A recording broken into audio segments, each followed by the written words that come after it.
Just when I think A24 movies can't make me uncomfortable anymore, yeah, this one did it. Let's talk about Bring Her Back.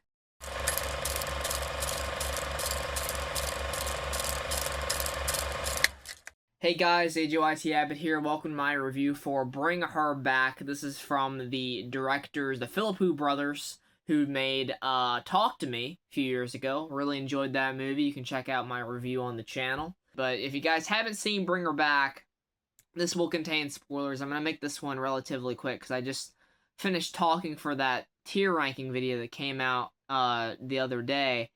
And yeah, I'm tired of talking, so I'm going to keep this one kind of short. But if you haven't seen it, definitely go check it out and come back and hear my thoughts because this review will contain spoilers. So we have in this movie, we have Piper and we have Andy. And we've got these two kids that are stepbrother and sister. They were a part of this family where their father is this drunk and he's abusive, kind of, or at least I think he's a drunk.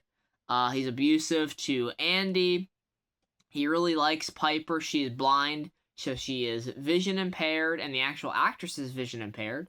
And I thought she did a fantastic job in this movie, just having to emote just based off of nothing. She can't see anything going on around her. She can't see the other actors that she's bouncing off of.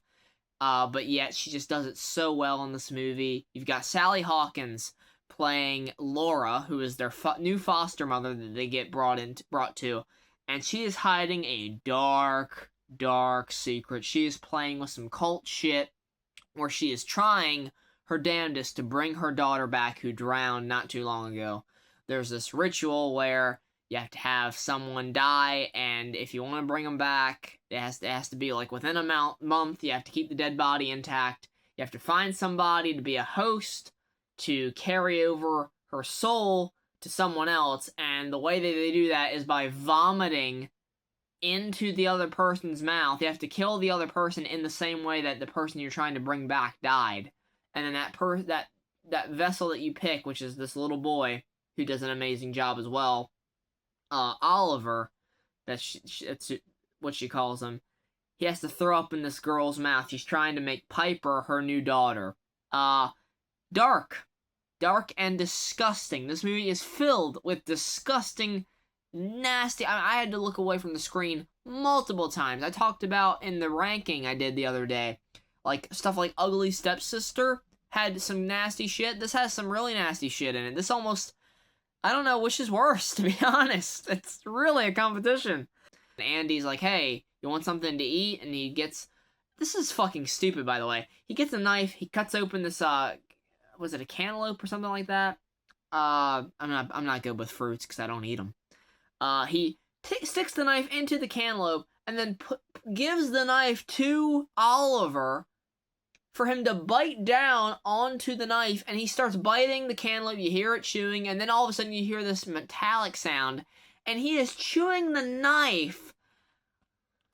Oh, just talking about it makes me picture it in my mind, and I'm just so squeamish about that kind of shit. Anything involving someone eating something disgusting or anything going in the mouth or coming out of the mouth for that matter really gets me. And we talked about it in The Ugly Stepsister with the tapeworm thing, and then even like Terrifier 3 with the rat getting stuffed down that chick's throat.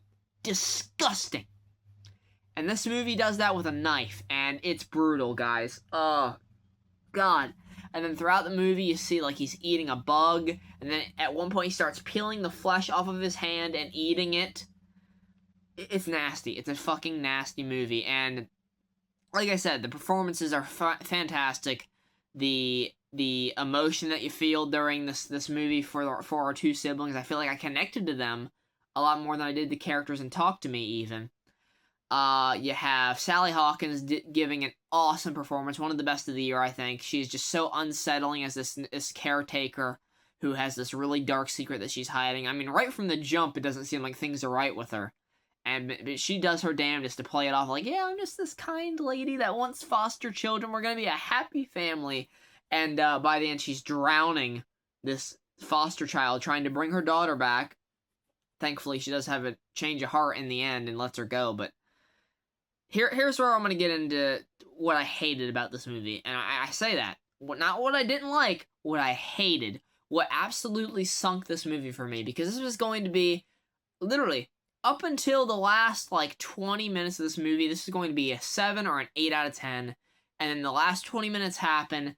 And you get this scene where, you know, Andy goes to the woman that put them in this house with this lady and tells her shit's going bad. You need to come check it out. They go check it out. Shit goes bad. But on the way there, he gives this voicemail to Piper, and you feel the emotion there for these siblings. He's a very protective brother, partly because I feel like he feels guilt for being responsible for blinding her. It's kind of teased or suggested that he might have been responsible, I mean, for her blindness. So he feels responsibility. He feels like he needs to take care of her, and he does. You feel that bond. And even though Laura tries to drive a rift through them the whole movie, you really do feel for him. And in the end here, you get the woman from the place that you know, the foster care place. She gets run over, killed, and then Andy gets hit, and then Laura comes over and drowns him. You don't get this triumphant moment, this ending where Andy saves the girl and they get away, even though she does get away in the end. No, Andy gets drowned, and I felt like all the emotional weight that we were building up, everything that I had invested my time into, was for nothing, and they threw it away. Because I was most invested in Andy and that character and his relationship with the sister. So they throw that away, and then in the end you get Piper, you know, getting out of it by saying mum, because earlier Laura said, I would just wish I could hear my daughter say mum one more time. And during the ritual, she's trying her best, but she doesn't have the gall to do it. She lets her go after she says mum. She gets away. The kid barfs up whatever the fuck, the soul of the daughter, I guess, and he manages to get to safety. These people find him outside of the house. And I just was so done. These last 20 minutes just sunk this movie for me. The emotional weight, the emotional investment that I had was thrown away because they threw away Andy.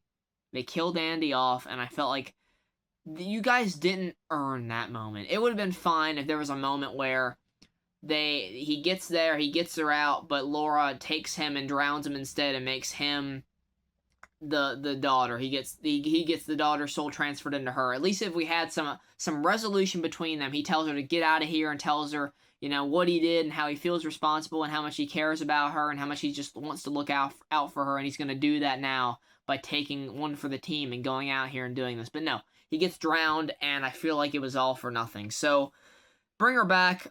For the most part, filmmaking wise is great, but the acting is awesome. But the investment I had was thrown away in the last 20 minutes. I feel like the ending really sunk this movie. This movie is going to rely on whether or not you like the ending or not, and I didn't. So, Bring Her Back's getting a 5 out of 10.